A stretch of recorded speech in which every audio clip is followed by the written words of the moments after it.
Welcome to one of those times in a life, sharing songs and stories around the virtual campfire. At this campfire, let's get together.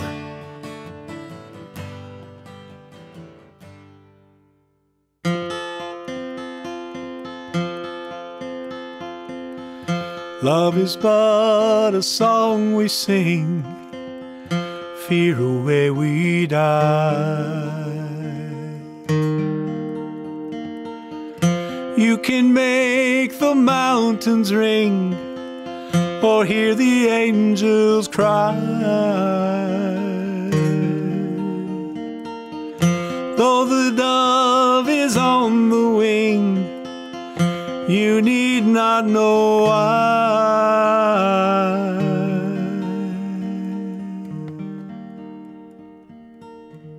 That was the first verse of Let's Get Together, an anthem of sorts during the literally and figuratively late 60s. The definitive version of that song was recorded by the Youngbloods, featuring Jesse Colin Young out of San Francisco, the home of flower power, and a music scene that went global after Clive Davis, newly appointed president of Columbia Records, saw the Monterey Pop Festival in 1967, and groups like the Mamas and the Papas, the Jefferson Airplane, the Byrds, Laura Nyro, the Grateful Dead, and Steve Miller Band added their voices to a quickly changing music soundtrack started a few years earlier with the arrival of the Beatles in 1964. By 1969, the Brothers Four were trying to keep their voice in that conversation. When they'd signed with Columbia Records in 1959, Mitch Miller of Follow the Bouncing Ball and Sing Along with Mitch fame was the label's president.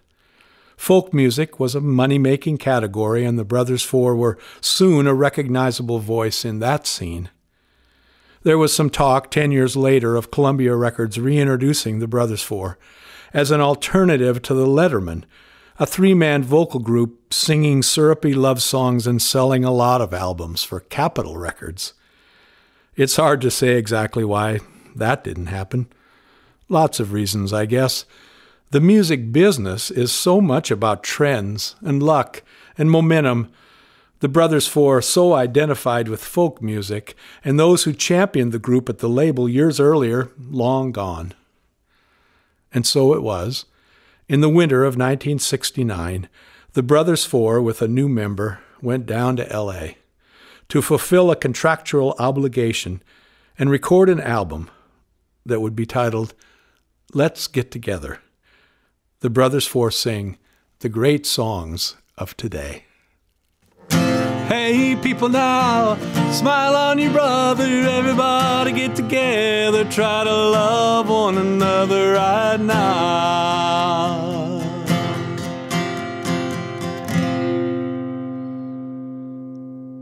It was something for me to be in L.A. as a professional musician. I'd been there the year before competing in your All-American college show. But this felt more like pressing my nose against the glass from the inside. We stayed on Sunset Boulevard at the Continental Hotel, a place that sold Billboard magazines in the lobby, as well as Sherman cigarettes, a brand wrapped in brown paper and favored by musicians of all stripes. Burl Ives was recording an album at the Columbia Studios, and it was something to run into this one-man folk group in the hallway. The Brothers Four didn't have a lot of input in our recording process. The record company had hired Bill Justice to produce our album. He was best known for his 1957 Grammy Hall of Fame song, Raunchy. And while he'd become a successful Nashville producer and arranger, he was, at 46, kind of old to a 21-year-old kid. We recorded 11 songs, as well as a medley of Bee Gees tunes. The song, Let's Get Together, was my choice. The tune Without Her was Bob Flick's. Bill Justice chose the country tune Skip a Rope. I'll Be Your Baby Tonight, a Dylan song from the Nashville Skyline album, was a group choice. And I can't remember exactly how we chose the rest of the songs. The basic tracks, guitars, bass, piano, and drums, were laid down first. We used session players instead of playing ourselves. The only name I remember was Smilin' Neil Levang, who, along with Buddy Merrill, played those wonderful Fender electric guitars on the Lawrence Welk Show in the 50s and the 60s, and inspired a lot of us kids looking over our parents' shoulders with how much joy those guys brought to their music. And he was friendly that day, and neat to meet him and have him play on the album. He had some instruments stolen out of his car that afternoon when he was in the session. It's funny the things we remember all those years later. We recorded the ensemble vocals by singing into 2 microphones. I sang melody along with Dick, and Bob and John sang melody or a lower part into the other mic. The other guys sat in the control room when I sang solos on Wichita Lineman and Both Sides Now. The whole process took 3 or 4 days. I don't remember being nervous then, although not long after making that record, I would spend years becoming incredibly self-conscious whenever I went back into a recording studio.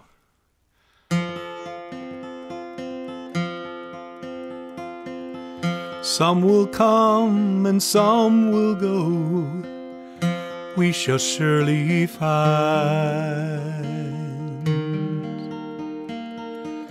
When the one who left us here returns for us at last,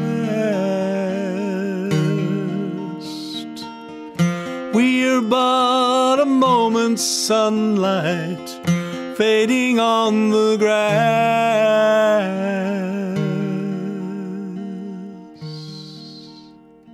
One afternoon after a recording session, the 4 of us stopped by Schwab's drugstore, 8024 Sunset Boulevard. It was a place that people went back then to watch other people and maybe be watched themselves, or as Hollywood legend goes, be discovered there, like Lana Turner.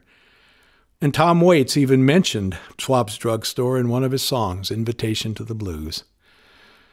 For some reason, when we finished the meal, I was inspired to explain to the other 3 guys how sophisticated I'd become in just a year and a half.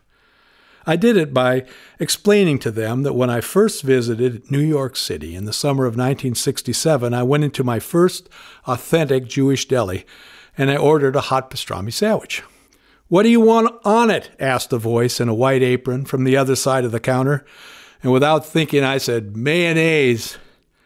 And the guy taking my order stopped, and he yelled at the top of his lungs, "Hey, this guy wants to order mayonnaise on a hot pastrami sandwich." And maybe because he quickly saw how horrified I was, he softened. And he explained, "Hey, you don't put mayo on a hot sandwich. It's simply not kosher." And I was much too embarrassed to tell him I didn't know what kosher meant. And now, 18 months later, I'm telling that story for the first time, trying, I guess, to impress my new singing partners who managed to smile and nod politely. But here's the real punchline.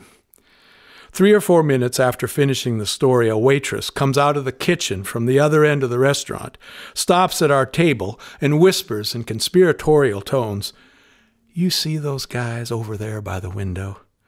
And our 4 heads turn and nod in unison. Those are the kind of guys who would order hot pastrami with mayonnaise.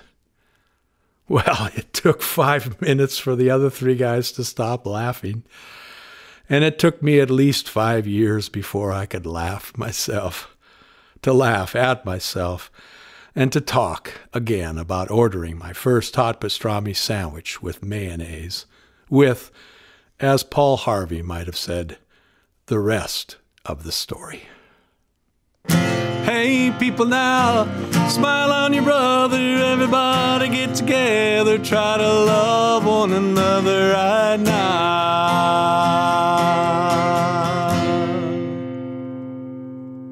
A few months after we finished the vocals, a test pressing or acetate arrived in Seattle. The 4 of us listened to the recordings that now included strings, a few horns, and a guitar part or 2 that were overdubbed after we left town. An album cover was created from a picture taken at a Seattle photo studio. For some reason, it was rejected. I think I have the only copy ever printed. And it was replaced by a close-up of 4 serious faces in sweaters and sideburns. Turn the album over, and it's 4 full-length guys smiling in sports jackets and ties. Years earlier, the Brothers Four gained a lot of new fans through the Columbia Record Club. And that was where somebody could buy some albums for a penny if they agreed to purchase a certain number of other albums for a fixed price. It wasn't available to the group anymore.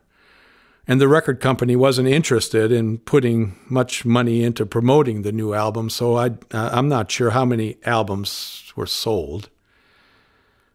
But the group did begin singing Let's Get Together at a number of concerts, and we also performed I'll Be Your Baby Tonight and Last Night I Had the Strangest Dream. And both sides now became part of an airline's in-flight entertainment package for a while, I think on Pan Am or TWA. And the recording of that song, it occasionally appears on some best-of compilation albums, especially in Japan. A year after the album was first released, it was repackaged and re-released on Harmony Records, a discount label owned by Columbia. And although the group was contractually obligated for one more Columbia record, by mutual consent, the contract was terminated, and a decade-long relationship came to an end.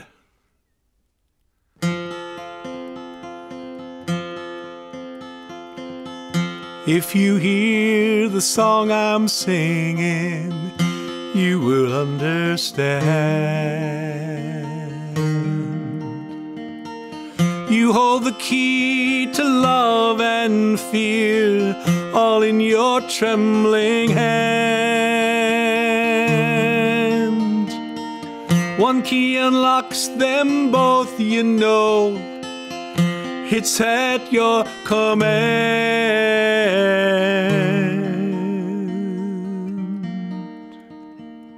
It's something to still be recording these days, and to think about that first Brothers Four recording all these years later. To listen to those songs now, and to let them lead me back to a time so long ago.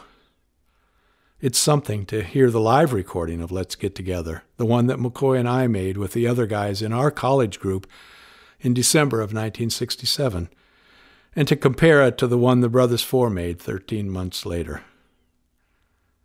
It's a privilege to continue to be making records, to record my own songs, to have a few of those songs recorded by other singers, to still record with Mike McCoy as Pearson and McCoy, and as well as members of the Brothers Four. It feels good these days to be recording without a self-consciousness that was such a part of the process for so many years. To finally be able to remove the veil that somehow came between me and sharing the heart of what I wanted to do in the studio. To be seen and heard for what we truly are. Maybe that's what we're all after all. Hey people now, smile on your brother, everybody get together, try to love one another right. Hey people now, smile on your brother, everybody get together, try to love one another right now. Thanks for sharing one of those times in a life. At the next campfire, I believe. Hope to see you then.